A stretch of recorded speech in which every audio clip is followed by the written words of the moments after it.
Hey, hey, hey, happy Thursday. Come on in, pull up a chair. The Gaming Gang Dispatch is in the air.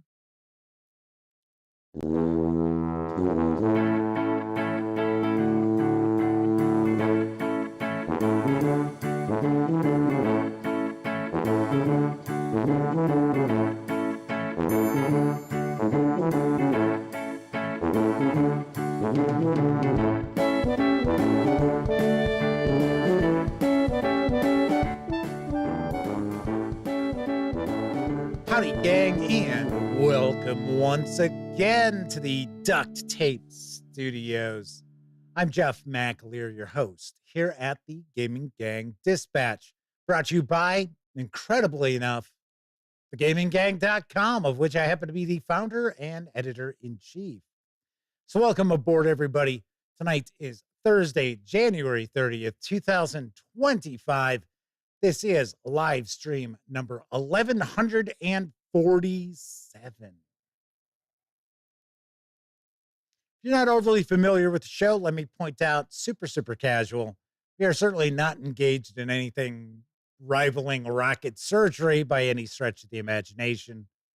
Just hanging out, talking about the latest in tabletop gaming news, and then I will pontificate about a topic related to our hobby.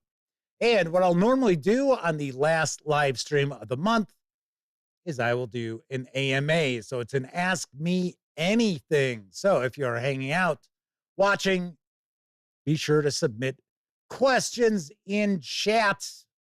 Don't start submitting them yet, though, because, of course, we do have the tabletop gaming news first. And then, of course, when you're not watching videos on the Gaming Gang channel, be sure to visit thegaminggang.com for all latest in tabletop gaming news, reviews, and a whole lot more you are not going to find on YouTube. You know the drill. Get your geek on at thegaminggang.com. And then, of course, because this is a live stream, that means there is chat available. It's not on screen. It's one of the ways I keep some of the more unusual commenters at bay. And you must be a subscriber to the channel for at least 10 minutes before you can take part in chat. So if you check both those boxes and you want to say howdy, maybe you got a question, a comment, by all means, chime in. I will do my very best to respond. So first out the gate tonight is Semper Buffo, followed by our good friend of the show, the Madman. Luminar X is with us, as is Sean O'Donnell and Kevin R. Smith. And I will take a wild guess. The lovely and talented Miss Sarah D might be lurking in the shadows. Yes, yet another of our chat moderators with the glittery band hammer. So behave. So behave. All right, before we jump on into things, I have a winner to announce. That's right. If you caught my review of the Dungeons and Dragons 2024 Dungeon Master's Guide, I am giving away a copy of the book. It was pretty simple to get into the running, pretty much the same contest I do with just about every one of my giveaways that I do in the videos. And the winner is Alex Cepeda. So Alex, what you need to do is send me an email from the account, your Gmail account, which is associated with your YouTube account. Same exact thing, really. And give me your address, and I will actually go on Amazon and gift you a copy of the Dungeon Master's Guide for the 5.5 edition of Dungeons and Dragons. So there you have it. So there is our winner. Should also mention, next week, we are changing things around a little bit. I am going to actually be sharing some live first looks on the show. We'll still do topics. So probably not know what's going on with the show until the day before. So if you are not following me on social media, you might want to, because I will let you know what's going to be on the show. I currently do that, in the early afternoon, sometimes late morning, for both X, Blue Sky, and Facebook. So if you want to follow the gaming gang on any of those, then you will stay in the loop as far as what's going on. So next week, I think we're going to do this on Tuesday. We're going to actually take a first look at the reforged edition of the Player's Handbook for Castles and Crusades. And I will actually be giving away a copy of the 3 main Castles and Crusades books, the reforged editions in PDF. But you have to be watching live because I will be giving that away during the show. And I'm not going to tell you when I'm going to do it. So it's possible I might give away the 3 PDFs during the news section before we even have gotten to the first look. Who knows? Or I might be halfway through the first look. Don't know. So you'll have to watch. So I will actually reveal that on Monday, just as a reminder for everyone. So yes, next week, which will actually be a new month, we will kind of change things up a little bit. I used to do live reviews and live unboxings and first looks. We're not going to do the live reviews because those were just kind of a pain in the ass. So, because I can easily get distracted. Ooh, look, piece of candy. Ooh, shiny light. Ooh, is that a moth?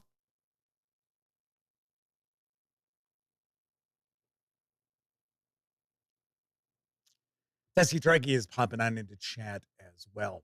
So let's jump on into the news because arriving in April from Kobold Press is the Old Margrave for Tales of the Valiant and 5e Dungeons and Dragons. Here's the latest.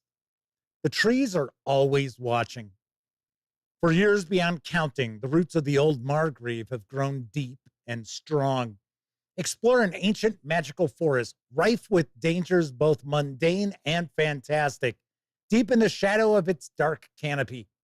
This deep woodland quickly claims unwary travelers who fail to follow the old ways. Brace yourself for a journey through the Old Margrave, a legendary forest with a mind for adventure. This setting guide and adventure path revitalizes the Margrave Forest with new adventures, new art, and new maps, all fully compatible with any Tales of the Valiant or 5e Dungeons and Dragons game. Inside, you'll find 4 lineages, including the new and powerful bear folk. Yes. I like the bear folk in the Midgard setting. 5 new heritages, including the Delver, Forest Bastion, and Old Ways. 16 subclasses, including the new Wildlife Bard, Verdant Druid, and more. Over 60 spells and magic items, including expanded rituals, as well as a complete story arc and adventure path guiding players from levels 1 through 10. Your tale within this ancient wood begins here, but beware. Those who pass through its borders are forever changed, and sometimes the Old Margrave will not let you go easily. This 256-page hardcover can be pre-ordered right now. It carries an MSRP of $49.99. It's going to land in stores on April 16th.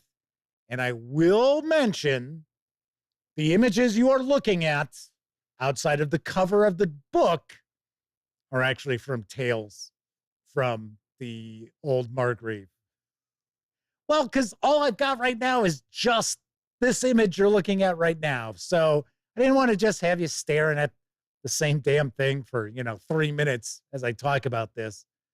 So yes, so I would assume that some of this artwork is going to be utilized once again in this new Old Margrave book. It's kind of sounds funny to say it that way. It's the new Old Margrave book. It's two mints in one. So very nice. I will guess that we're going to get an opportunity to take a peek at this. I did touch base with my contact over at Kobold Press. I have not heard back yet. So I was kind of curious because I know we talked about the campaign builder Dungeons and Ruins yesterday, and there is a PDF only adventure that is out. I will actually share a news piece on the website tomorrow for it, or maybe actually I'll do it on Saturday because this news piece will actually pop out tomorrow morning. So I try not to have more than one news piece for a publisher per day. Very nice. All right. Jose Fernandez and Zarak Zaran 1 have joined us in chat. Warren Rawlings is also popping on in, says, great Margrave adventure environment, but I never actually ran anyone through the adventures.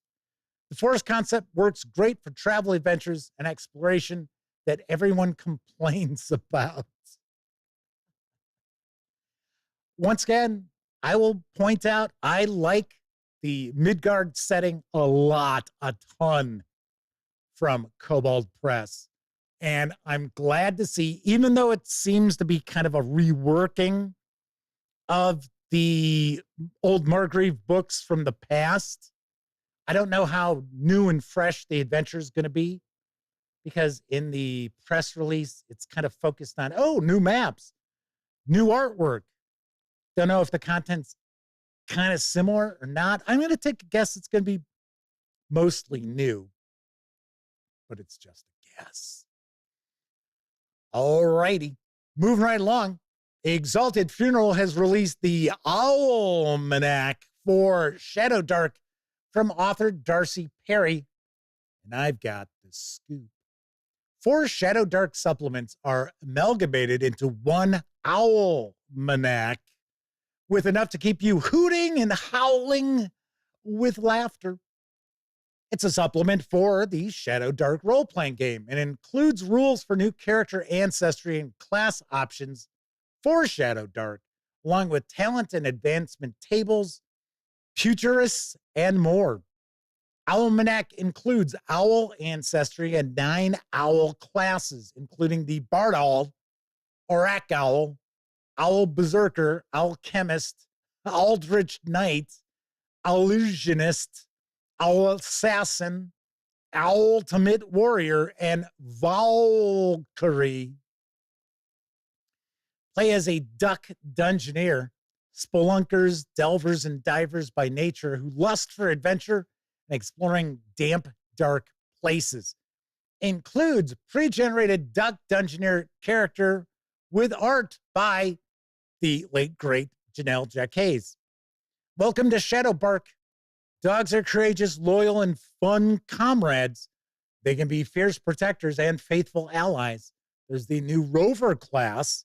Play a rover. Wanderers, seekers, and hunters by nature who take the road less traveled. Cry havoc. Unleash the hogs of war. Play a pork destroyer, including rules for a new pork ancestry and destroyer class for Shadowdark, along with talent and advancement tables, weapon rules, critical hits, and more. Includes new talents, spells, potions, runes, lore, and magical items, improvised weapons, piecemeal armor, critical hits, and more. This 96-page A5-sized hardcover with PDF is available over at Exalted Funeral. It carries an MSRP of $22. And I will mention, we're going to get an opportunity to take a look at this because this is part of a package being sent to me by Exalted Funeral, which includes this, the deluxe box set for the Land of Eam, which we've talked about prior. So it's very cool. We're going to see the deluxe box set. So, of course, I will be sharing a live unboxing here on the Dispatch next month. Not sure when it's shipping out. And then there's sort of a weird kind of oddball mix of like Garbage Pail Kids and Big Daddy Roth or whatever the hell that one artist's name was, who did all the funny cars and stuff. and it's a miniatures game. And that is also in the package coming from Exalted Funeral. It's like, okay, all right. Alrighty then. Okay, then. So we will get to take a look at the Almanac soon enough. Tessie Trekkie says, Land of Eam, I want my copy now, soon. Reading Aid is with us in chat. Welcome back. Good to see you. All right, on to our next news piece. There is a new bundle of holding which has arrived. It features the Dusk City Outlaws role-playing game from Scratchpad Publishing. And I've got the deets on the deal. Outlaw.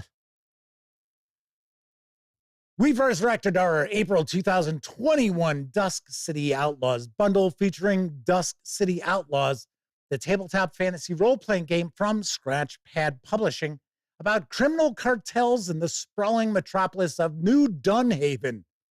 As thieves, con artists, and assassins from 8 colorful cartels, you take on a job, devise your own plan, do the legwork, pull off the heist, and then, you hope, survive long enough to get paid. Funded in a popular January 2017 Kickstarter campaign, Dusk City Outlaws gives you fast action, one-shot adventures you can play with near zero preparation. You know how I feel about this zero prep stuff.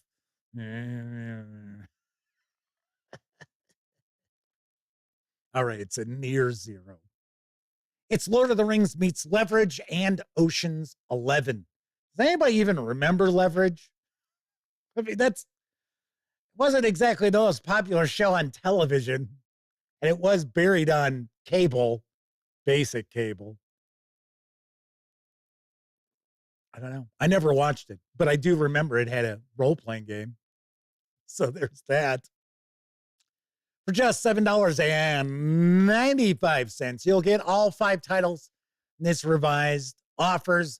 Starter collection has a retail value of $35 as DRM-free PDFs, including the complete Dusk City Outlaws core game and 4 quick jobs ready for your crew. The Canal Job, the Gunpowder Job, the Stone Setter Job, and the Masquerade Job. And if you pay more than the current threshold price of $18.44, you'll level up and also get this Revival's entire bonus collection with 10 more titles worth an additional $53, including the Turf Wars campaign expansion, no less than 8 more ready-to-play jobs, and an offbeat horror-themed adventure, The Zombie Job. I know, there's a joke just sitting in my head. If I, were more of a perv, I would say it, but I'm not gonna. Whole lot of jobs out there. Yes. So this bundle will be available through February 12th. Interesting. I would say this gives off a real, Blades in the Dark sort of vibe. You didn't know. All righty. Let's see. Chris Lundgren's with us in chat. So welcome aboard. And JD Soul 3002, what's this called? JD is also with us, saying Glenn Close and Rose Byrne, that Leverage? Wasn't Leverage kind of like a revenge show? I thought that's what it was. And it was with, oh, damn it. He was in Ordinary People. He played the kid who tried to commit suicide. And he won an Academy Award, if I remember correctly, for it. Yeah, great. My mind's just a blank. Timothy Otten, thank you, Sean. Yes, I thought that's who it was. I thought that was the show. I thought that was Leverage. Kathy Evans is popping on into chat. Welcome back. Nice to see you. All right, on with more news because issue number 43 of the D12 monthly zine has arrived from Yum DM. And here's what I know. Issue 43 is the Weird Magic issue.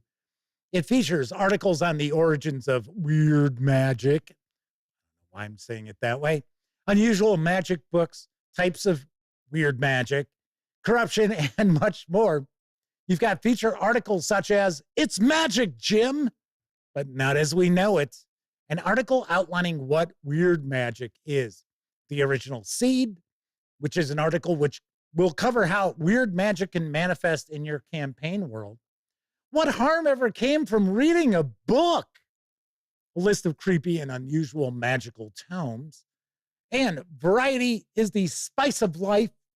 A list of various types of weird magic you can use in your campaign world. The corrupted, what happens when the magic turns on its user, as well as nothing lasts forever, how magical efflux can influence your once normal campaign world.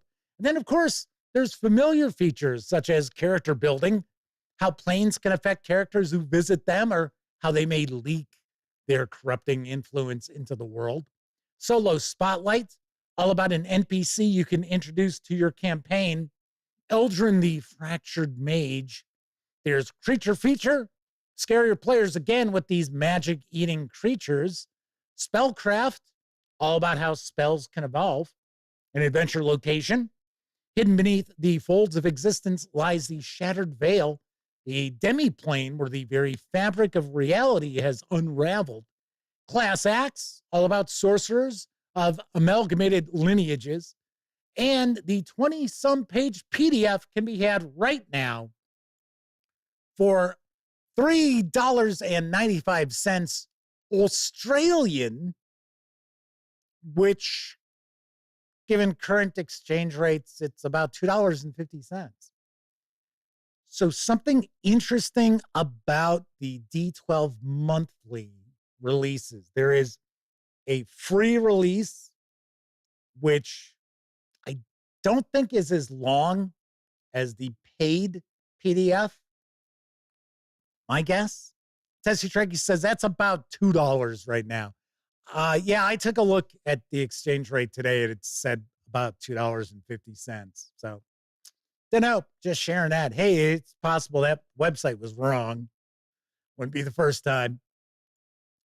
But I wanted to mention, if you want to get the newest issues, you want to go to yumdm.com as opposed to Drive-Thru RPG. And yes, I know, I am an affiliate of Drive-Thru RPG. When you buy things there, it helps me out, but they're like behind. So this is issue 43, which just came out, I think, yesterday. On Drive-Thru RPG, I think they're only at issue 40, plus it's $5 for the PDF. So you can save money and get the fresh PDF if you go over to Yum DM. And I have heard good things about D12 monthly if you are an OSR gamer. If all you're playing is 5e D&D, I don't know, because I think it is aimed at old school retro clones, but still. Cool. All right, let's move on to our last news piece of the evening. Available in PDF is the final issue of the OSR zine, Beyond the Borderlands, and I've got the lowdown from Gnarled Monster. The third and final issue of the Beyond the Borderlands zine has finally arrived. Now we'll delve into the Shifting Maze, a 6-level mega dungeon beneath the wicked Palo Valley that changes layouts and contents every time it's explored. Use the card crawl method from Dungeon Reavers. Players will use a deck of poker cards to generate each level as they go, making each delve an unpredictable challenge. In this zine, you'll also find a new NPC, the Wandering Merchant, a list of 12 magical ingredients to create potions, as well as a list of 36 magical items and their effects. Plus, there's bonus stuff.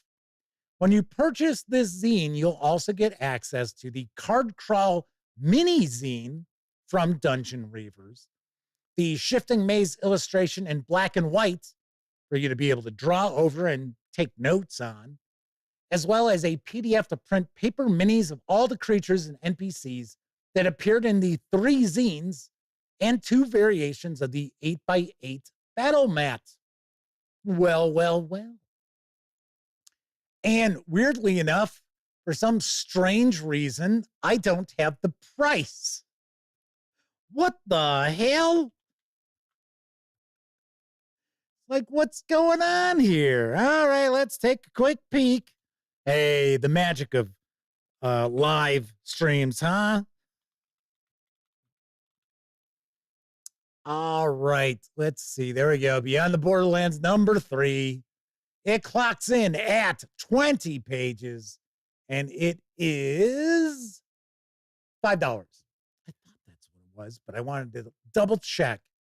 So yes, the PDF is available now over at Drive-Thru RPG for $5. Of course, Gnarled Monster has other stuff too. So by all means, you might want to go check out the itch.io website to find some more stuff that they do. But as far as this zine, I thought this zine looked kind of cool. And I like how we actually get these tokens on the various different locations. So taking a look at that Mushroom Lake, those are, I guess, are the monsters or creatures that are there at Mushroom Lake. Julio Scissors is with us. I believe this is a first-time visit in chat for Julio. Welcome aboard. They say D12 monthly is great. I know. I'll get a copyright infringement. I'm going to get a cease and desist from Kellogg's just for doing that. But you know what? I like to take risks. You know me, I take risks. That is it for the news tonight.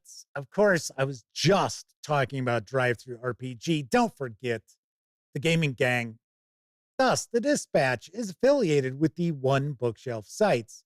So if you're going to go visit Drive-Thru RPG, Dungeon Masters Guild, Storytellers Vault, Wargame Vault, what have you, any of those One Bookshelf sites, then by all means, please stop by thegaminggang.com first.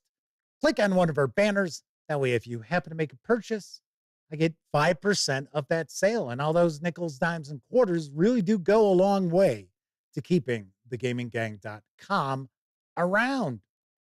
Very nice. Of course, if you like the video, say I didn't stick my tongue out tonight. I don't know why I did that last night. I was like, boo, zoo. If you like the video, if you dig the channel, if you find thegaminggang.com to be a valuable resource, hell, if you just like what we do, you can always stop on by paypal.me/thegaminggang and make a small donation. Hell, you can buy me a 2-liter bottle of soda.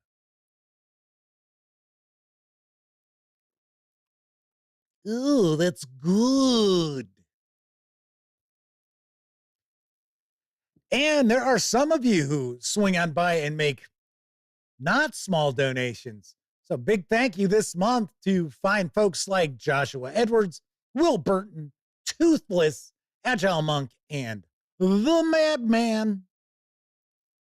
It is much appreciated. Thank you very much for all of you out there who use those banner ads and or stop on by paypal.me,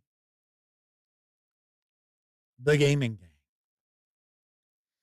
All right. So we are going to dive into the AMA in just a few moments. But first, Julio Scissors says, Tony the Tiger's lawyer's gonna get you. Tessie Tracky says, they're not saying everything Exalted Funeral does is perfect. More often than not, they are impressed. Some of it's just weird. Some of it's just too weird for my taste. That's all. like the intermediary Mund. I reviewed it. I just didn't get it. I mean, it's not an adventure. It's not a bestiary. It's just sort of things from the author's oddball campaign. It was like, oh, all right. I mean, there were a couple of things in there I thought were kind of cool, but I mean, there were other things that were just sort of like, I'm reading, I'm like, what the fuck is this? Like there was this one, it's like an executioner and it's his armor. And then on the shoulder of the armor on each side is a little crucifix with like, with Christ crucified. I was like, what is that? It's like, what the hell is that? And I'm, not a religious person by any stretch of the imagination. I am essentially a non-believer. So it wasn't like, hey, you're going to burn in hell for doing that. It was just like, what? I mean, it's fine. I know there are people out there like, oh, this is great. Oh, this is going to be great. Let's see who gets that reference. Should be fairly easy for some folks and then maybe a little too obscure for others.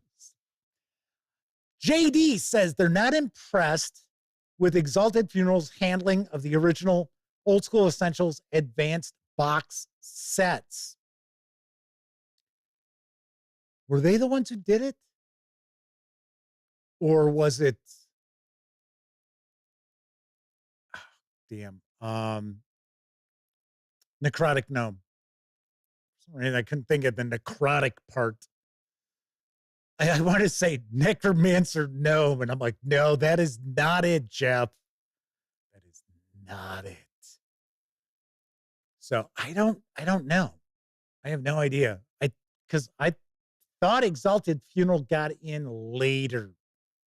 I could be completely wrong. So, but I do remember early Old School Essentials was coming from Necrotic Gnome, and then Exalted Funeral partnered with them to release it in North America.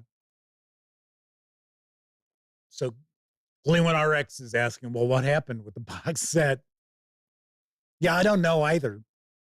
I don't know if there were misprint issues or damage issues or something like that.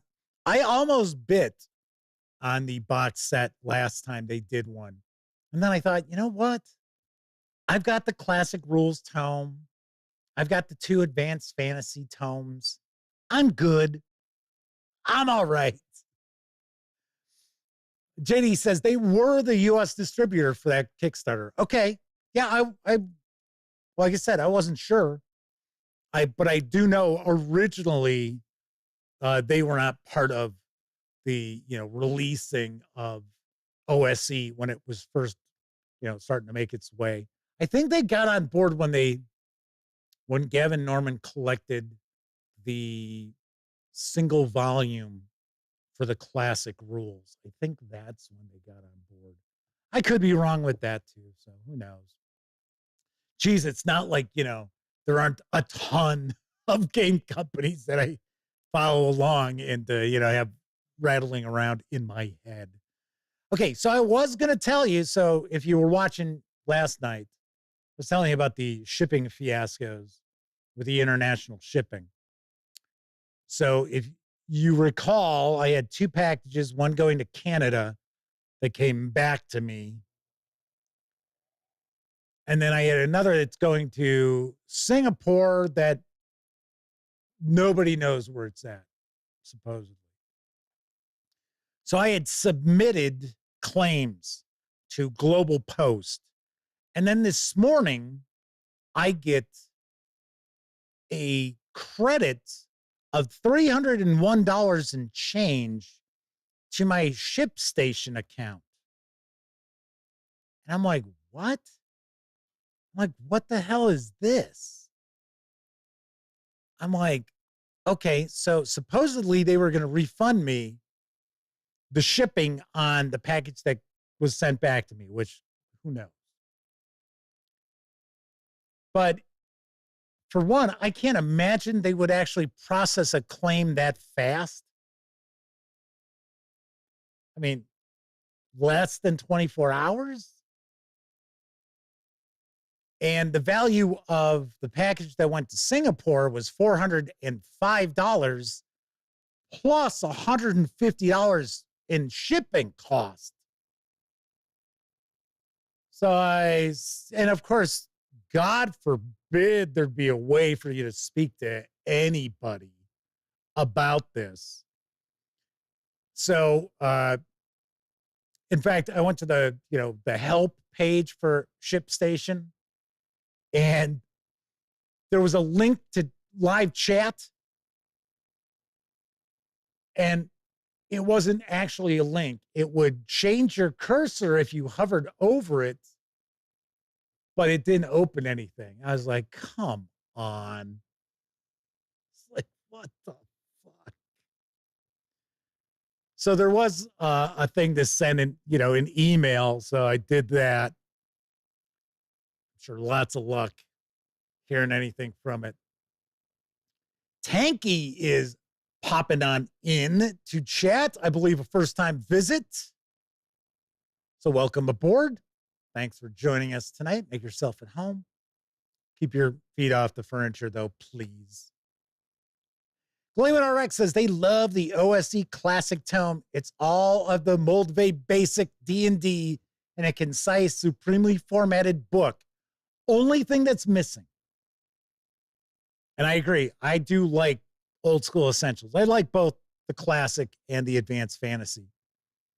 I like the advanced fantasy because it does take the cool stuff from AD&D and applies it to classic rules. So it's not just, it's us cleaning up AD&D. So I like that quite a bit. Only problem is it doesn't tell you how to play. There are no examples of play. If you're going to create a rule book, you should have a little bit of information for the people out there who are not familiar with your game. Because I have heard a good number of complaints from people who are like, hey, you know what? I've always heard these good things about old school essentials, and I got the classic rules, and it's just real dry, just, okay, this, and there's no examples of anything. There's no combat examples, nothing. So I'm like, Raven is with us in chat. Good to see you again. Sending a box that valuable to the Pacific area is pretty risky. It was for my holiday 50-50 game sale. And it was somebody in Singapore, and they were like, Jeff, I really want this stuff. And I went and looked, and I was like, it's $150 shipping. I'm like, do you really want this stuff that badly? And they were like, yep. I'm like, okay, all righty. So we'll see. We'll find out. I will take a guess. Oh, here, and this is the best part. So I get the $301 and change as credit at ShipStation. So I've got credit for shipping labels. It's like, what? And as far as I can tell, there is no way for you to take that money and put it back onto PayPal, which is where it came from. Like, fuck. Never going to sell stuff to anybody outside the US again. I'm sorry to say, it is always a huge fucking hassle. The package came back that was going to Sean O'Donnell says refund. There is no refund. The only thing I've seen is I could cancel my account, and then they would issue the refund to like the payment method. But the problem is, if they're crediting me for the lost package, it's like, for one, it's not even close to the right amount. And number two, it's like I didn't pay $301. So Purple Bites with us says, if it ain't American, then it ain't right. I could actually say that, but Cleveland RX says, yep, no starter material, 100% agree. So far, only real D&D/RPG tutorial is 1980s BECMI and 1991's Black Box. How are new players supposed to know this? I thought Mold Vase had a little kind of example. I don't know. Lemon RX says, Jeff, had been easier to have flown to Singapore, personally handed the box to the guy. Probably. And I have a passport, so I could have done it. Right. Raven says, don't forget the rules cyclopedia, the best Dungeons and Dragons there is. I am tempted to pick that up. Now I would probably take a look to see if they've got it like at Drive-Thru RPG as a physical like print on demand. I wouldn't go searching around like eBay for it. But yeah, I kind of kicked it around because everybody always tells me that. It's like, oh yeah, that's the best. That's the best D&D. Who knows? Who knows? All right. So tonight, I am going to take part in an Ask Me Anything within reason. In just a few minutes, as Craig McBriarty is joining us, says, you think that's bad? You should be on the other side. Buy things in US dollars, ends up a year's wages in Australian dollars. Yeah. Yeah. The shipping is just shipping alone for stuff is just absolutely fucking crazy. Super, super crazy. And from what I know, and I've never been to Australia, although I got that passport, I'm going to use that passport because I finally got it renewed. Don't know where I'm going to go, but I'm going someplace just for like a week, just to fuck around, just be like, yeah, all right. I always hear it's super expensive living in Australia. I don't know. So Coco B is popping on in, said they had stuff shipped to Canada and it disappeared. So they understand Jeff's position. Took forever to find out it was gone. Yeah, the last time I have shipped internationally 5 times. Out of those 5 times, once was without a hitch. Once. My mother hung me on a hook once. Hey, did anybody get the this is gonna be great? Anybody get that reference? I might have missed it. Might have missed that in chat. Okay. Purple Bite says, currently America is the only country on earth with freedom of speech. You're fucking nuts, Purple Bite. Somebody boot him. He's always in here with his shit. Boot him. Always trying to like rouse the rabble. Pop it on in here. I'm not in the mood today. So see ya. Madman, Sarah. Send him on his way. Age of Adventure is with us in chat. Says, yes, come to Melbourne. Local con running in April called Conquest.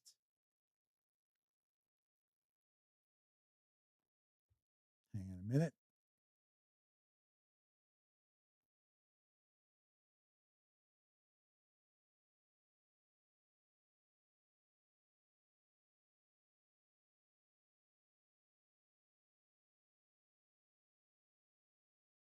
All right.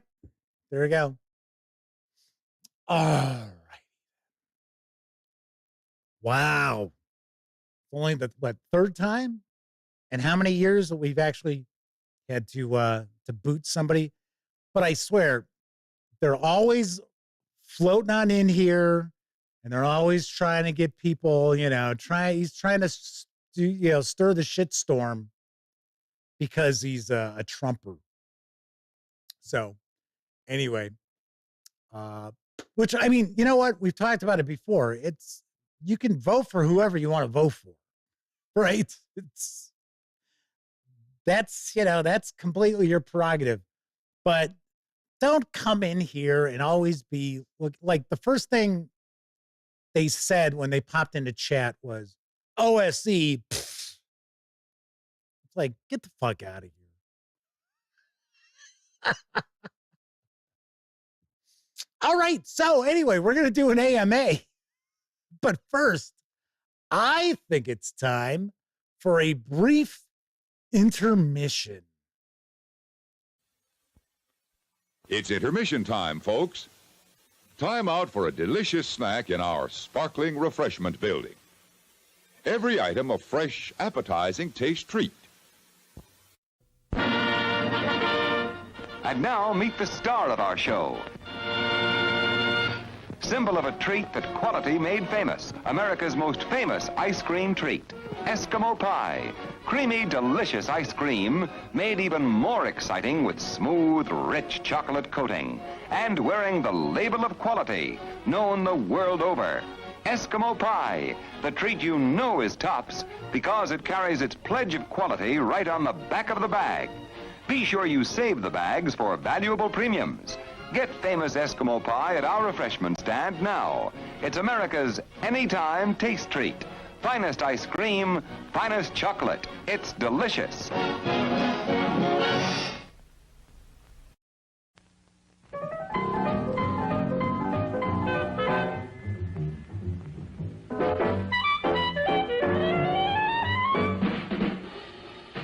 Like you crave that corn when it's freshly bobbed, you gotta beat it to the box with the butter on the top. Get with it, man. Start strolling down to the sweets that you're rolling, the best in town. Our candy's real gone, if I'm understood. To all you squares, that means the confection is positively delicious. Cork that stuff. Give me 5. Let me send you into this nutty jive.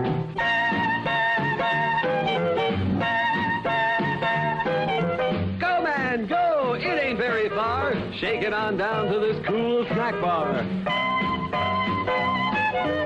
Come on, Jill, give us a treat. A friendly pepper-upper with a tasty beat. Drink Dr. Pepper, Dr. Pepper, 'cause it never lets you down. Frosty, man, frosty. Ladies and gentlemen, in concert, Prince.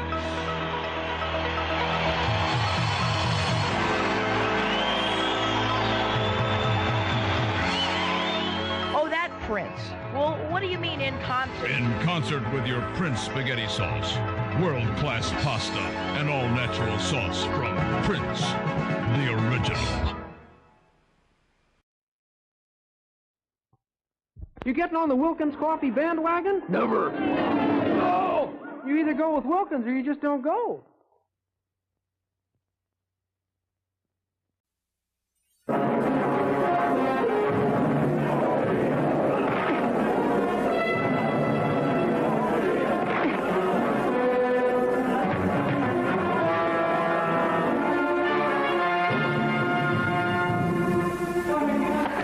Doctor, please! I know they're going to catch me, but don't let anyone see me like that. Please, Doctor, help me! Michael Landon in a powerful performance as the boy possessed. Yvonne Lyne, appealing as the girl who loves him. Whit Bissell, unforgettable as the scientist maddened by the mystery of the werewolf. And Tony Marshall, a tough, friendly enemy.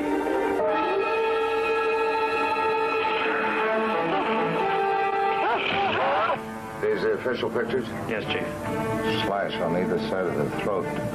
You got any theories? Fangs. He was killed by a werewolf. Panic penetrates every home when this strange, unknown killer hits town, taking hold of the teenage crowd, coloring their practical jokes with hysterical humor that'll make you fall flat on your face with horror. Remember how wonderful it was when you sprang and suddenly dug in with your fangs, a soft throat, the gush of warm blood? No! No! Nothing you've ever seen has such blood-chilling savagery. Nothing you've ever conceived packs such a spine-tingling jolt. This high school boy, a teenage werewolf, a constant threat of claw-ripping attack to everyone, to the brave and the beautiful.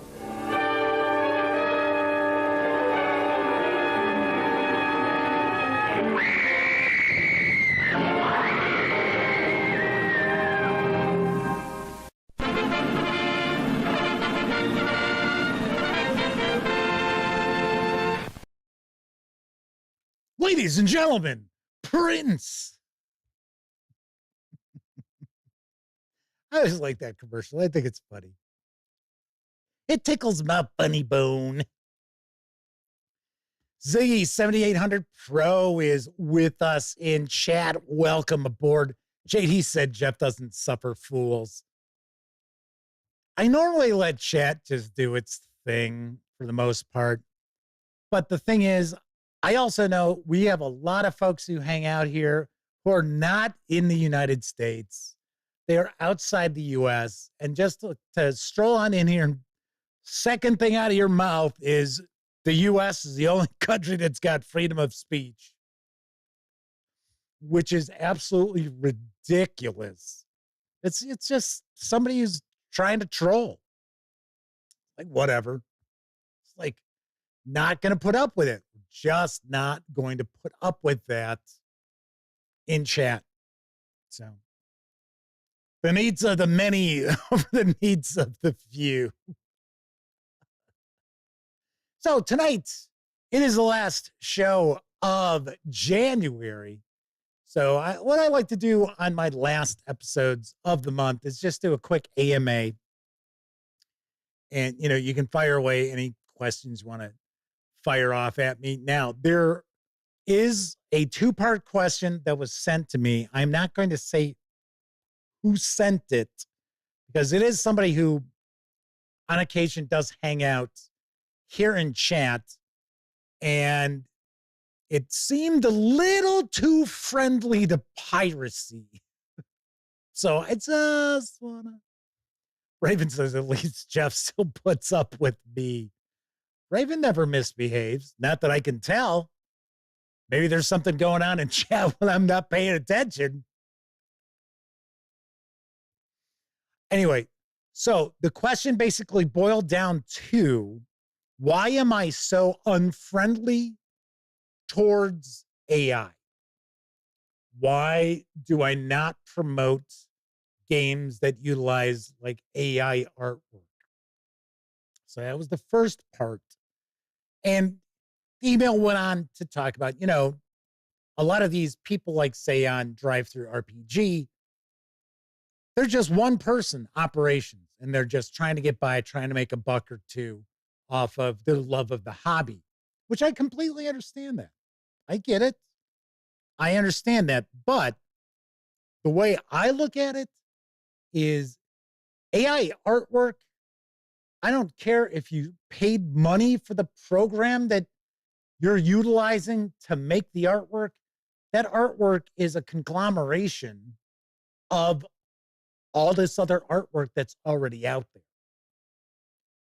So to me, the AI programs are stealing that artwork, taking money out of the pockets of the artists who created that artwork that it's using to build the images.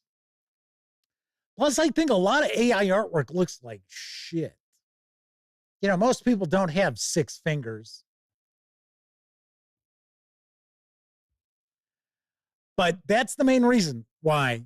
And I know there was the issue with the Ennies this past week where they first were like, well, they weren't going to really police the AI artwork for games that were submitted for Ennies.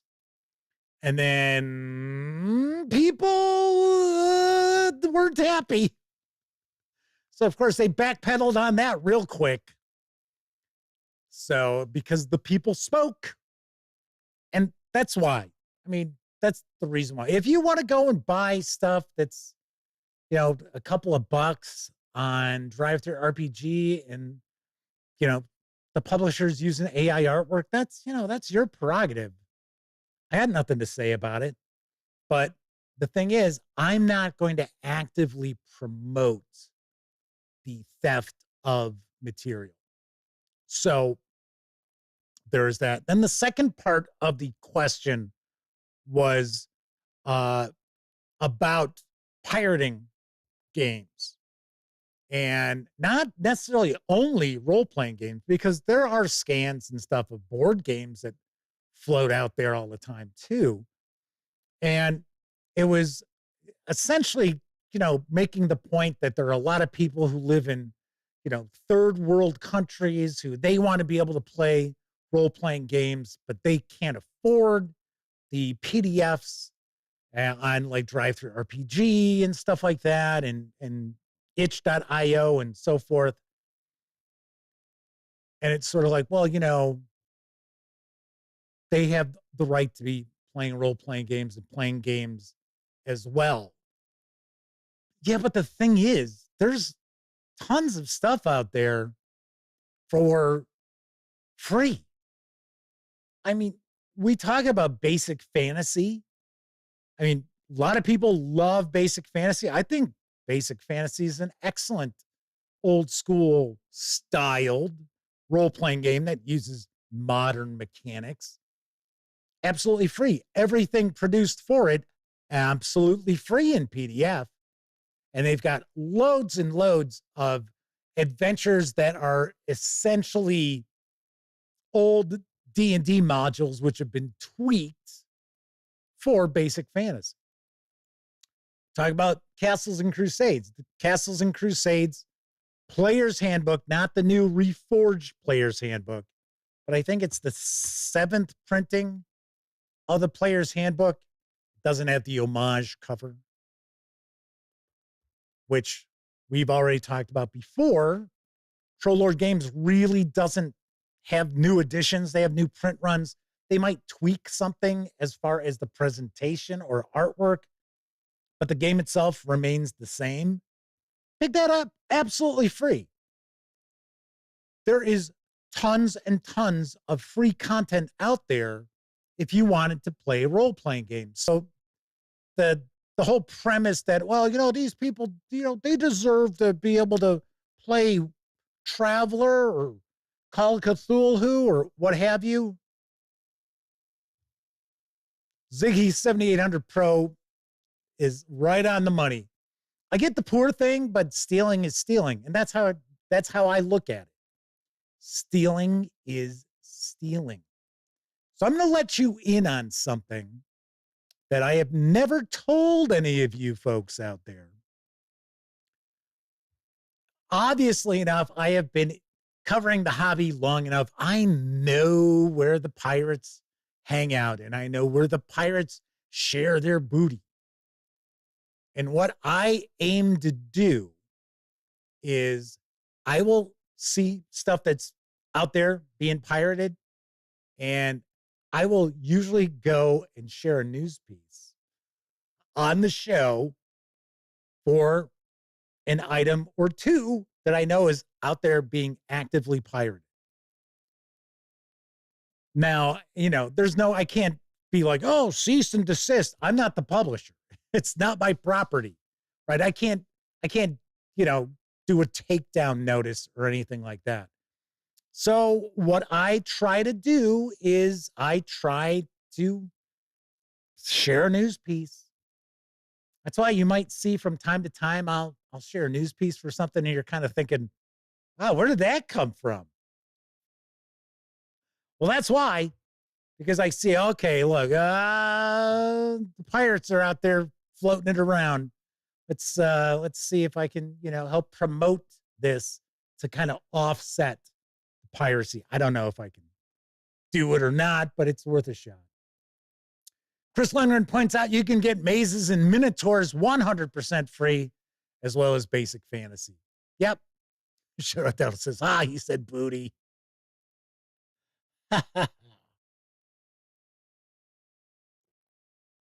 Warren Rollins says, as a holder of Hasbro stock, I'd be upset that Wizards of the Coast is not selling PDFs of their core books. It's a lot of money that could be in my pocket. Subscription may work, but I want my money now. That's how most shareholders are, right? Craig says, so many free starter sets. There's so many free games, period, out there. Quick starts. Look at all the quick starts. We talk about it quite a bit, like with the Call of Cthulhu starter set. There are a lot of adventure releases that's all you need is the starter set. Yes, of course. Do you need to spend some money? Yes, you need to spend some money. But once again, we also point people in the direction of Bundle of Holding and Humble Bundle. And we talk about it all the time. Humble Bundle has amazing role-playing game bundles where $25, $30, you can get years of gaming content.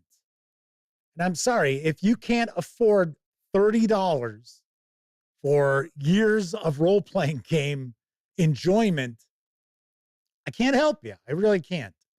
So I don't condone piracy, nor do I see that, well, if you don't have money, it's okay if you steal things. It's not like you're feeding your family. That'd be one thing. You were, they got caught stealing, bread, food. Okay, all right. But I mean, nobody's going to starve to death because they didn't get to play role-playing games. I don't know. Keldon is with us in chat. Good to see you. Keldon said, Jeff did a similar thing talking about free stuff in his Is Role-Playing Too Expensive show. Yep, because Chris Lundgren says, yeah, Jeff should do a show about, all the free games out there, which I did cover fairly well. All right, so let's get to your questions here.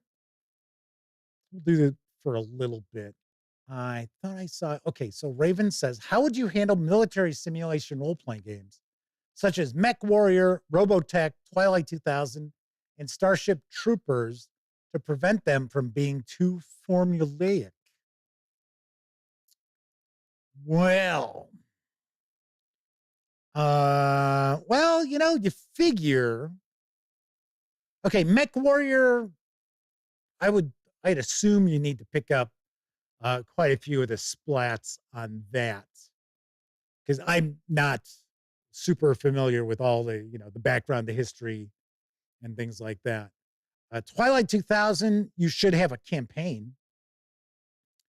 So I would certainly look to try to vary things up.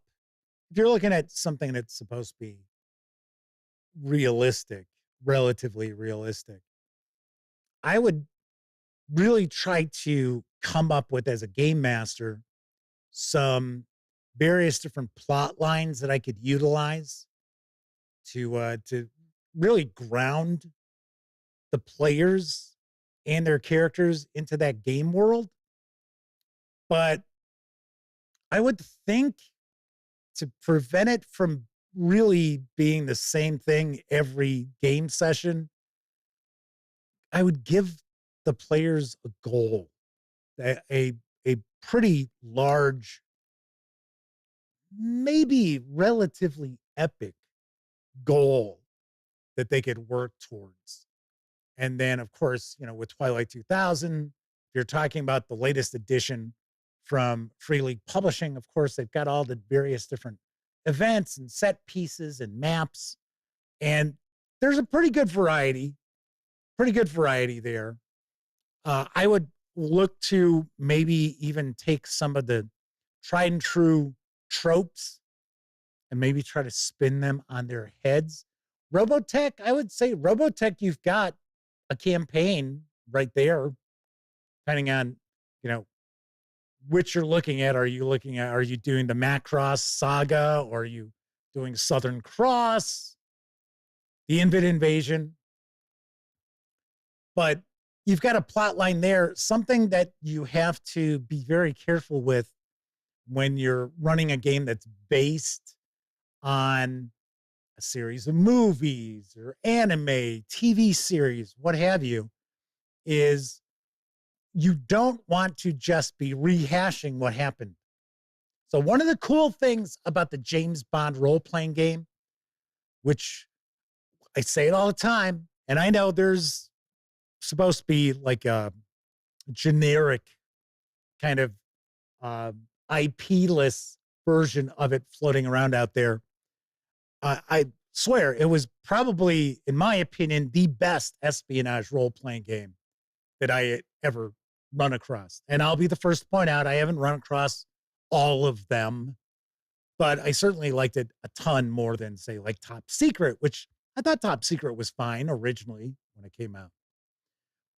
But the cool thing it did is the published adventures that came out, which were based on movies, which is almost all of the published adventures that Victory Games released, had things that were different than the movie. And there were some major differences. So it's kind of cool that, you know, you'd be playing the adventure and you would have, you know, sort of an idea of kind of the overall premise in that, but the finale was usually different. And I loved it. I thought that was great because the thing is, you don't want to necessarily just play what you've seen. Tanky asks, what's my favorite campaign / module? I have to say my favorite role-playing game campaign of all time is Masks of Nyarlathotep for Call of Cthulhu. My all-time favorite. In fact, I started running it again. Of course, now we were talking about, 30-some years later. With my best friend, Elliot Miller, who played the first time. And I was running the latest edition from Chaosium Inc. Sorry to say, just kind of some of the players who were part of the group, I mean, they were having a good time, but they were having a really tough time. They were having a really difficult time just kind of, you know, figuring things out. So it kind of fizzled a little bit. Okay, let's see.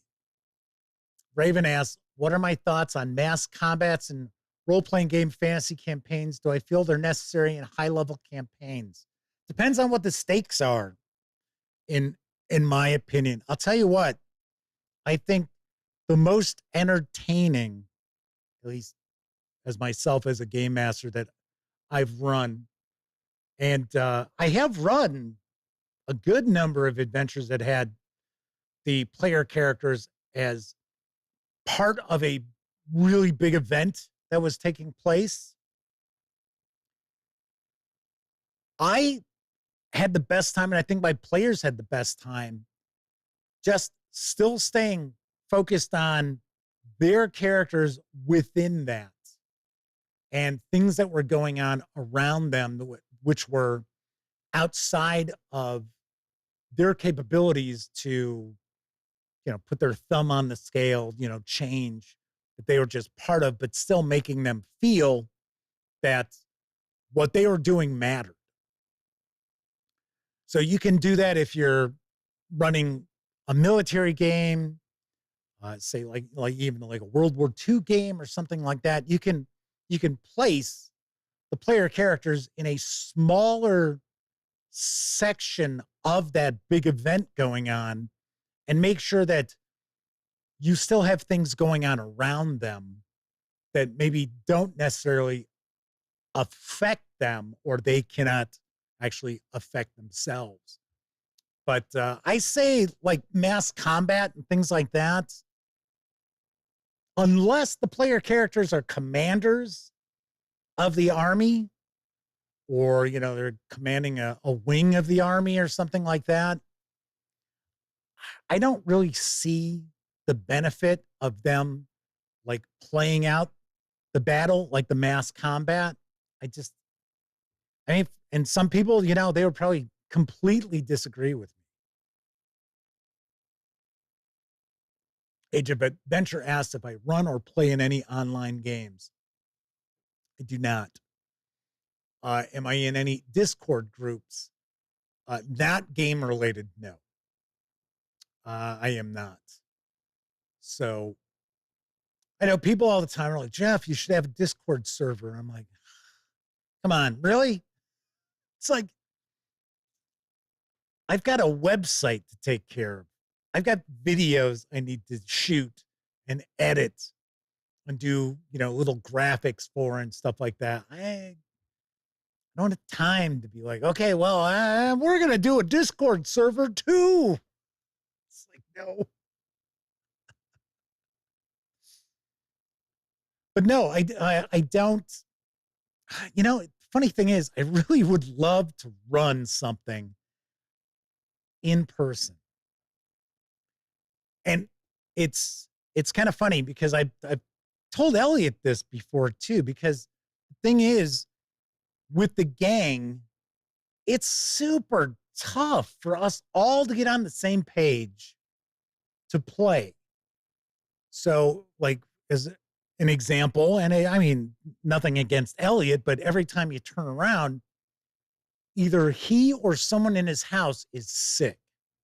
They've got COVID, or they got the flu, or they've got something that nobody knows what it is yet. And then next time we've got something planned, okay, all right, we're going to get together on Monday next week. Then suddenly somebody over at my brother Greg's house is sick, or my brother Greg has to fly or whatever.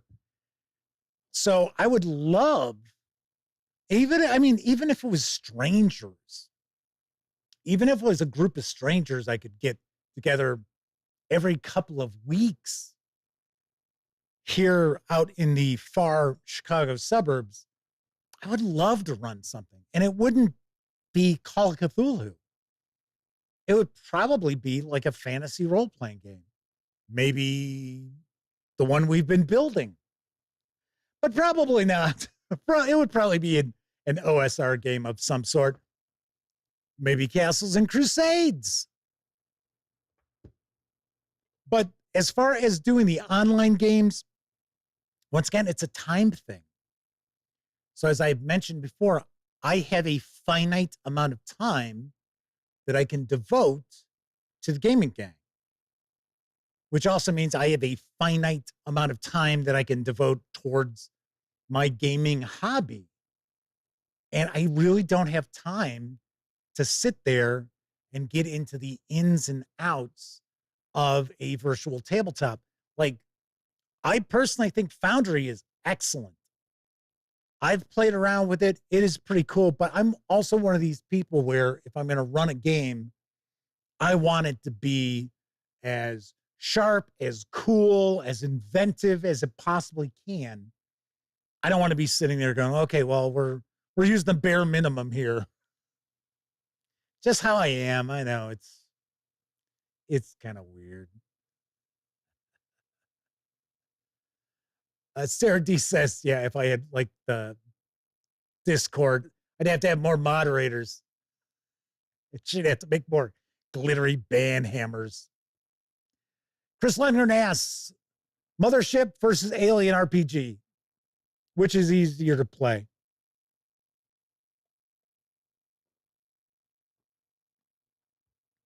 Tell you which one I think is easier to run, and that'd be Aliens or Alien, the role-playing game. Reason is, it's pretty straightforward.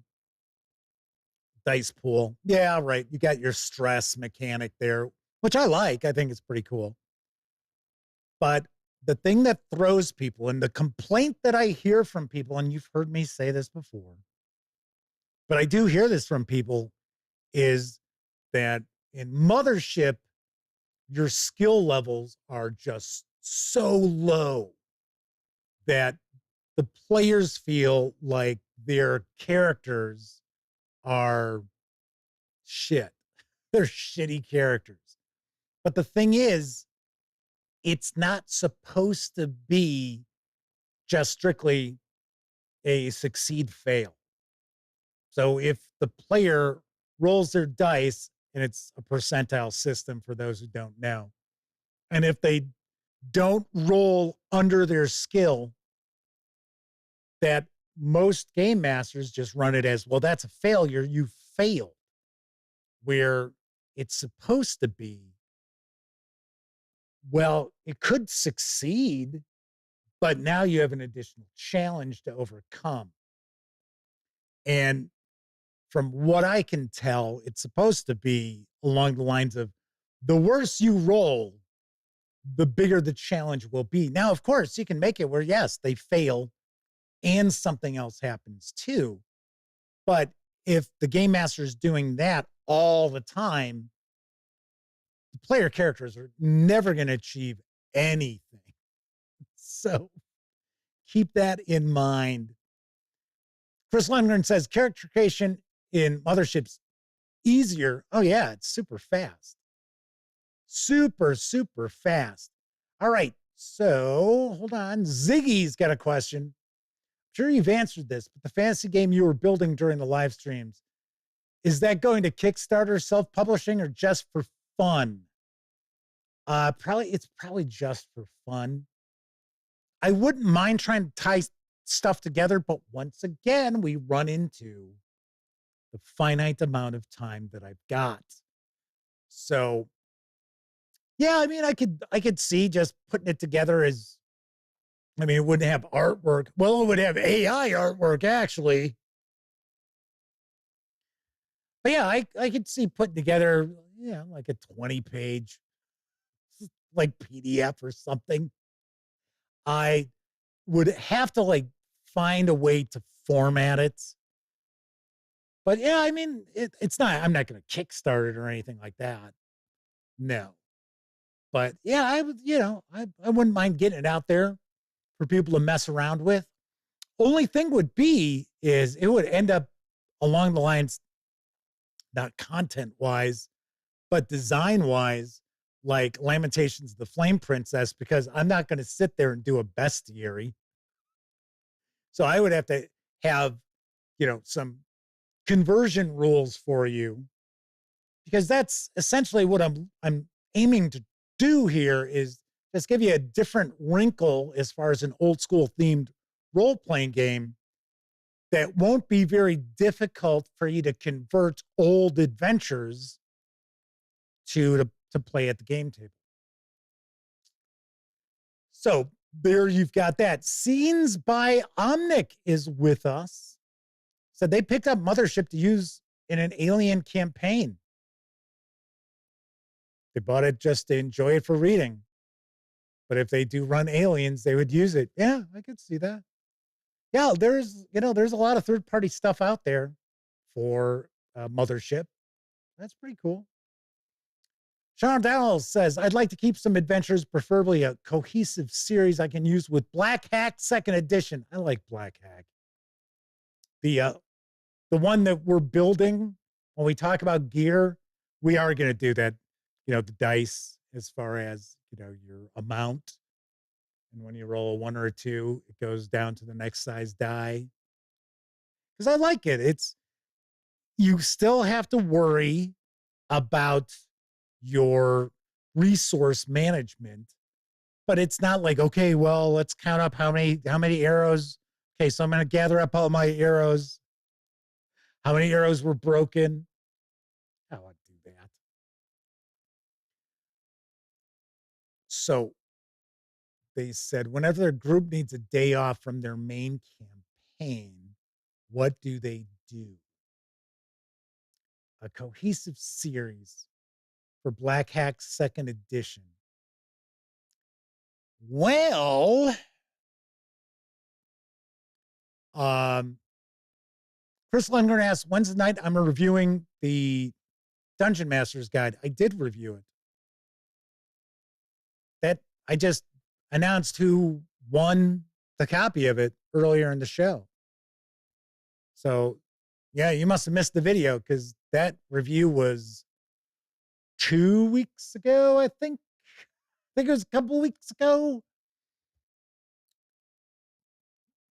So, Sean, are you looking to have like a campaign that you can just pick up and play as a break from your like regular campaign that you're doing?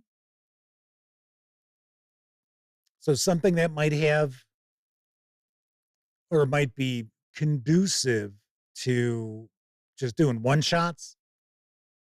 Okay, pretty much pick up and play. Okay.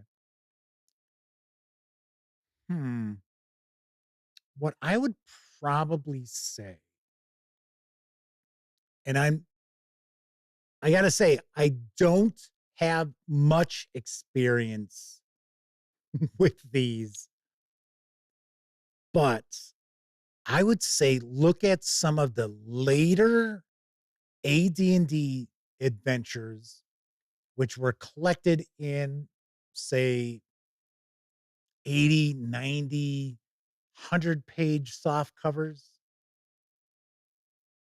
AD&D second edition, even third edition, like the Sunless Citadel, I think is great. I think it's very cool. I think it's a really good adventure, especially, you know, for beginning characters, and it's different. And there's Meepo. I'm Meepo. That was the Meepo voice I did. I'm Meepo. So, what is the other one where it's? Because I actually had a chance to read a little bit of it, and that was a long time ago. The one where and it's like low level. The player characters are like, it's like a frontier, and no, it's not the Borderlands. What is that? What is that one with the Caves of Chaos? But the player characters are trying to like defend against, I think it's an orc invasion or like an orc raiding party. But I mean, it's 80 pages. And there were some really cool set pieces. So what I would probably recommend if you're looking at something that's just going to be pick up and play, and it's only something where it's like, okay, well, you know, the last 5 sessions we've been playing XYZ game. Let's take a breather and we'll play, you know, ABC game. What I would probably do is I would look at, thank you. Yes, JD's got it right. Night's Dark Terror. Right off the bat, got it. Very nice. What I would probably look to do would be to pick out some of the coolest set pieces. So JD says it's B10. And that was like late AD&D, if I remember correctly. I mean, it's good. And the reason why I say go with like the later, if you're going to do something like this, is because the early modules, like when we talked about the A series, they're pretty slim as far as what's going on. And I mean, in some ways, I mean, you know, the A series is cool. I like the A series. Would I run the A series? Probably not, because they were tournament modules. So they were designed for players to race through and be able to finish in 3 or 4 hours for each chapter, you know? So I know I'm taking far too long to answer this question. But what I would look to do is I would look to get one of the longer adventures, and I would do a read of it, and I would say, okay, so I think this is really cool. I like this. I like this. I like that, and I like that. And what I would aim to do is I would look to present the cool parts that really stood out and try to have it where, okay, so this cool set piece takes place and we can get through this in a game session. And then the next time you decide you're going to take a break, you can kind of telescope time or compress time and just kind of, give a quick synopsis of, oh, well, so when we last left our adventurers, this was going on. And then, kind of, oh, and then, they've traveled onward to such and such place, and just focus on like the cool stuff in each adventure. I mean, if you're just looking to do something where it's just a pick up and play and rock something out, just to have a little bit of a palate cleanser at your game table, that's kind of what I would do. That's what I would look to do. I wouldn't look to just like run an adventure and expect my players to remember what the hell was going on. All right, we're going to end on a cliffhanger. And then you play a month later and people are like, I don't even remember what the cliffhanger was. What happened? What was going on? So Sean O'Donnell says, yeah, like a television show can do. Yeah, like a television show where the storyline is supposed to take place over an extended period of time. I think that would be a good direction to go. So Sean O'Donnell says $5 on Drive-Thru RPG for Night's Dark Terror. Wonder if they've got that as a print on demand. That'd be kind of cool. Alan Rowe is with us, pointing out Undying War for Castles and Crusades might work. I would probably disagree, and the reason behind that is because Undying War is not complete in that volume that's available now. I don't know if the finale has come out, but that adventure book does leave you hanging. So it's like, okay, so your adventurers have reached this place and now they're going to go someplace else. And that's it. So it's not a complete campaign in itself, although there's cool stuff going on in it. But yeah, I would look to try to get something that's going to take you from A to D, just so you have a complete story that you've wrapped up. Chris Lundgren says Slavers modules can also be run in an expanded campaign. They've done it for 3.5 years, but it's an Osric campaign in Greyhawk. Right. And I could certainly see using the Slavers to do that. But Sean's kind of saying, well, they want something that's just like a side campaign. So I don't think Sean wants to devote that like effort into making a campaign out of something where it's just, it's not their main campaign that they play. I don't know. It's up to Sean. All right. Was there anything else as far as questions popping on out here? Chris said, can I really quickly talk about the bonuses and minuses of Osric in your copy versus the original books? Okay, so as far as Osric goes, Sean O'Donnell was asking he was asking Chris, if Swords and Wizardry could stand in for the stuff I'm talking about. Yeah, of course it could. Swords and Wizardry easily could. Swords and Wizardry is a retro clone of OD&D, but fleshed out. So, that was according to Matt Finch when I interviewed him, because I made the mistake of saying it was a retro clone of Basic Expert. And he said, no, it's actually not. It's actually a retro clone for original D&D, which I was surprised because it's mechanically different. So I thought, oh, okay. So, all right. Osric is for people who want the advanced Dungeons and Dragons experience without the high Gygaxian language.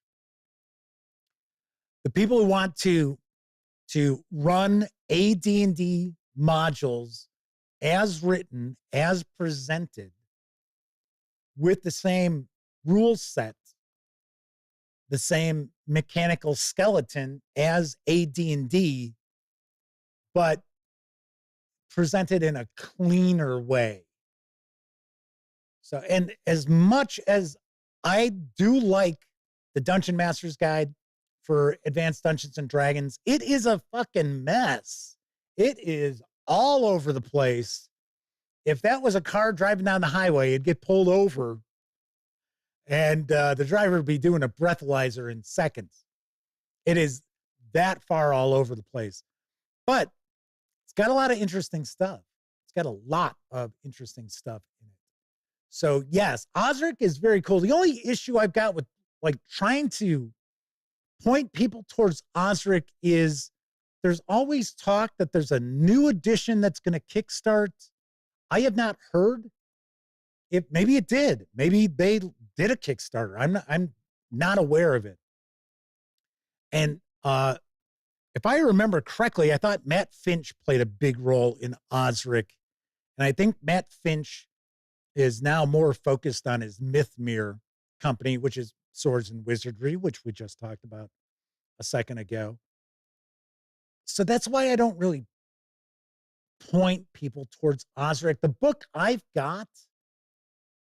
had for probably 5-6 years, maybe more than that. I know sometimes when I think about, oh yeah, I've had that game for 2 years? It's like, oh, 6 years ago, huh? Oh, okay. Because it all just becomes one big game. Hi, on my next video, I'm just going to review game.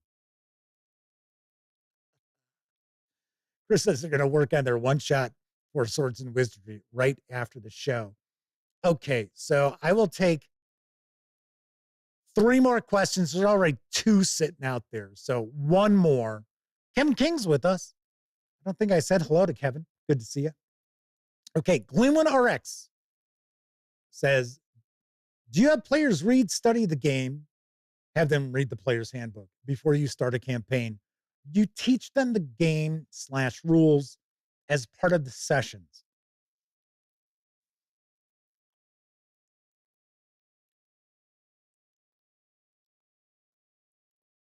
I think the look on my face is going to tell you right there.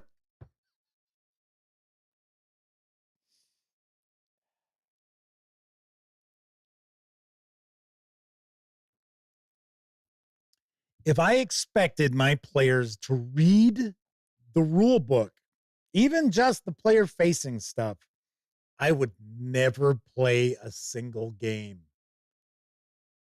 Ever. So I play it. I teach them as we play. And what I tend to do is I try to explain the core mechanics, the things that they're going to do the most, right? So when we were playing Warhammer Fantasy Roleplay, I explained how the dice system worked. Now, Elliot didn't really, he was fine because he's played Call of Cthulhu forever with me, so he understands percentile dice. And then the success ranks. So, and of course, I was running the adventure out of the starter set, so that helped. But that was, they were learning as they went. So that was fine. Call of Cthulhu, same thing. But thankfully, Elliot was there to also kind of handle some of the additional load there because he had played for so long. So I tend to teach them core mechanics, and then as we progress, other things as they become needed. So you got to remember, the way I run my role-playing games is, and I know you're probably sick of hearing me say this, I don't really care that much about rules. Yes, I get it. We need rules so we can hang the game on it. We need to have ways for us to be able to determine success or failure without, tilting the scale as a game master. So we have to have a way that we can impartially decide success or failure and things like that.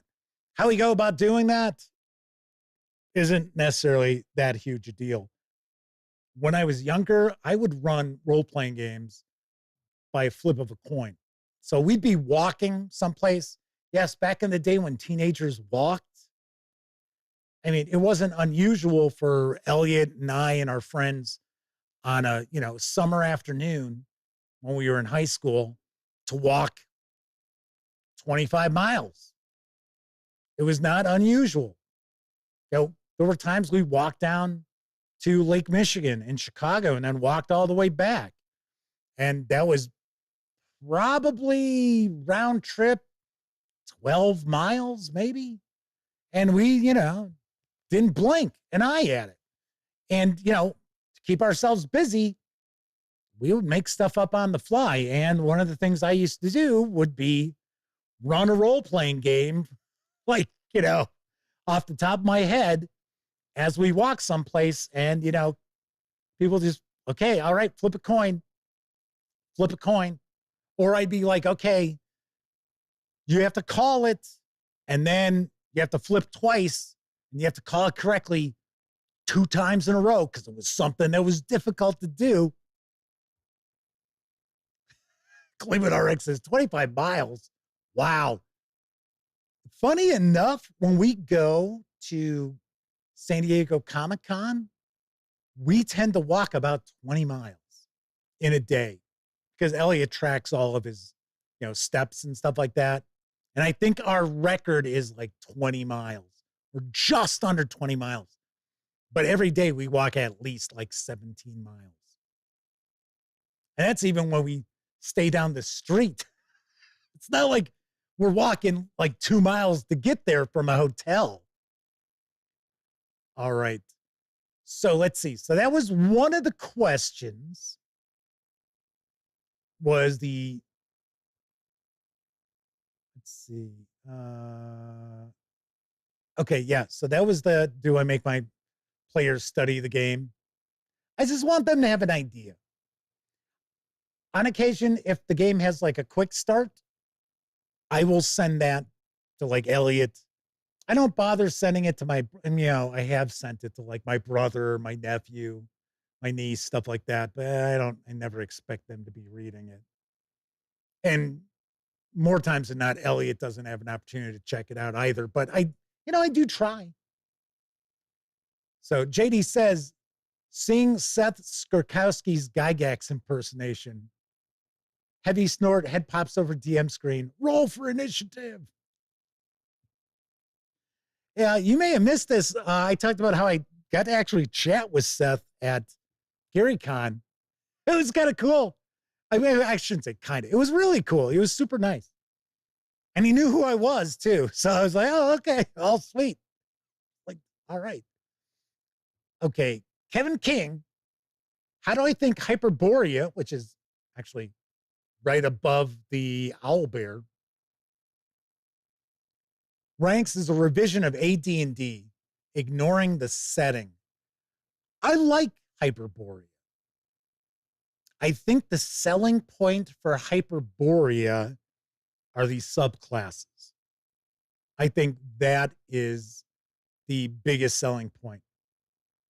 The biggest detraction for Hyperborea is the combat matrices.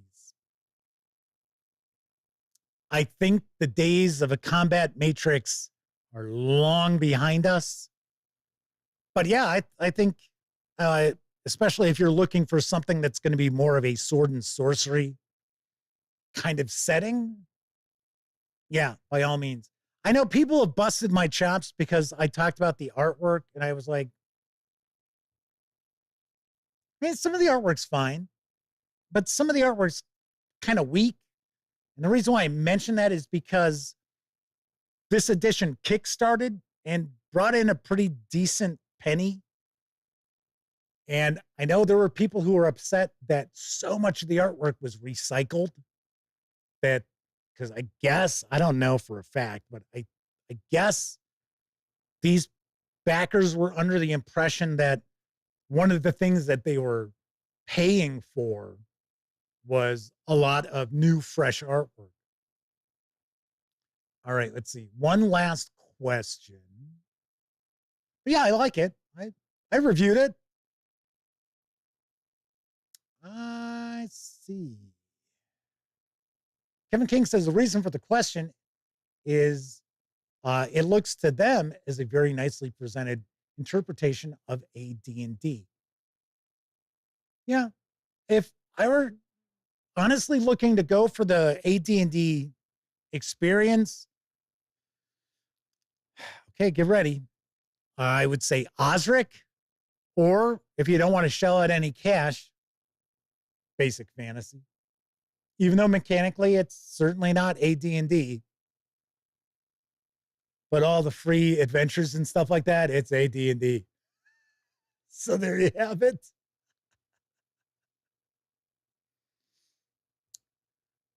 Yeah, so JD says, yeah, 100% on the combat matrix. Should be ascending armor class. Yeah. Or, roll under the attribute like we've talked about. Hey, speaking of that, I should point out the gentleman from Pickpocket Press reached out. They would like to see a review of Tales of Argosa, which I did a news piece of last night. So we're going to have an opportunity to take a peek at that, I think. It's pretty cool.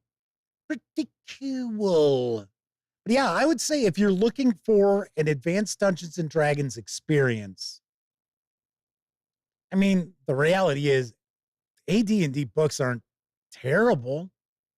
I mean, they're fine. It's kind of interesting just to read them to see how far the hobby has come. But I mean, it's not as if it's like, oh my gosh, you can't figure out how to run Dungeons and Dragons with the Advanced Dungeons and Dragons books. If that were the case, we'd have never gotten anywhere with Dungeons and Dragons. Coco B says they got their copy of Tales of Argosa a couple of weeks ago. Looking forward to see what I think. I would guess it's going to probably be a few weeks before we get a chance to see that. My assumption would be they're going to send it through like drive-through RPG, something like that. All right. So that is it for tonight's show. Thank you very much for hanging out for the AMA for January. When I return next week on Tuesday, we are going to dive on in because we're going to do some live first looks, and we will still do topics. I'm not doing live reviews. Not going back to that. But we're going to shake things up a little bit, see if we can kind of boost the viewership. And on Tuesday's show, I am going to share a first look at the Reforged edition of Castles and Crusades Player's Handbook. And I will be giving away the PDFs of the 3 main books for Castles and Crusades to a lucky viewer live. So you will have to be watching in order to get into the running. And I'll tell you right now, I will probably ask some form of like a trivia question. And it might just be the first person to get that answer out in chat will be the winner. So plan accordingly. So I'm not going to just, roll dice and be like, oh, who wants this? And because I have to sit there and count up. Okay, 17 people. Okay, I guess I'm rolling a 20-sided die. Ignoring 18 through 20. Alrighty. So hopefully you will join me then. That's it for this time out. If you're watching live, thank you very much. If you watched live and took part in chat and we didn't have to boot you, an even bigger thank you, because obviously you're keeping each other company while I'm babbling on about whatever. But of course, I know a lot of folks out there, they don't have an opportunity to watch live. Doesn't matter if you're watching live or on Memorex. Really do appreciate all of you taking time out to watch any of the videos here on the channel. And of course, I will be back next month. Everybody enjoy the rest of your morning, afternoon, evening, whatever time of day is in your neck of the woods. Have a great rest of the week. Have an excellent weekend. Again, I will be back on Tuesday. Yeah. If you like the video, by all means, please give it a quick thumbs up.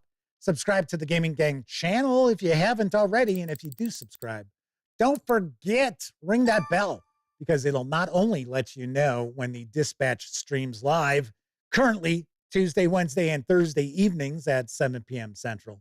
I'll also let you know when I share other videos, such as my recent review of the Dungeon Master's Guide for Dungeons & Dragons 2024. Yay. Once again, I'm Jeff McAleer. Thank you very much for watching. And here's hoping all of you out there get to enjoy plenty of great gaming with your gang.